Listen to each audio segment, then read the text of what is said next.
નમસ્કાર. આઝાદ મીડિયા લાઈવમાં આપનું સ્વાગત છે. વનરક્ષક અને વનપાલ કર્મચારીઓએ સરકાર સામે માંડ્યો મોરચો. ગુજરાત સરકાર હાલમાં એક પછી એક આંદોલનોનો સામનો કરી રહી છે, ત્યારે શિક્ષકોથી લઈને આરોગ્ય કર્મચારીના મંડળોએ સરકાર સામે મોરચો માંડ્યો છે.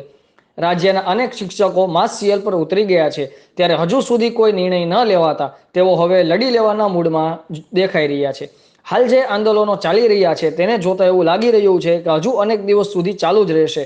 ત્યારે હવે વન વિભાગમાં ફરજ બજાવતા વન રક્ષકો અને વનપાલ કર્મચારીઓએ સરકાર સામે મોરચો માંડ્યો છે. ગુજરાત રાજ્યના વન વિભાગમાં ફરજ બજાવતા વન રક્ષક, વનપાલ કર્મચારીઓ ગ્રેડ પે, રજા પગાર, પીટીએ, ભરતી બઢતી રેશિયો વગેરે માગણીને લઈ 6 સપ્ટેમ્બરથી અચોક્કસ મુદતની હડતાળ પર ઉતર્યા છે.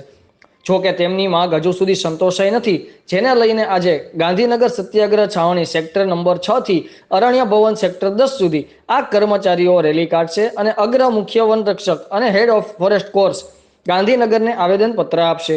રેલી સવારે 11 વાગે શરૂ થઈ, જેને લઈને ગુજરાત રાજ્યના તમામ વનરક્ષક કર્મચારીઓ મોટી સંખ્યામાં જોડાયા હતા. બ્યુરો ચીફ સુરેશસિંહ ડાભી, આઝાદ મીડિયા લાઈવ, ગાંધીનગર.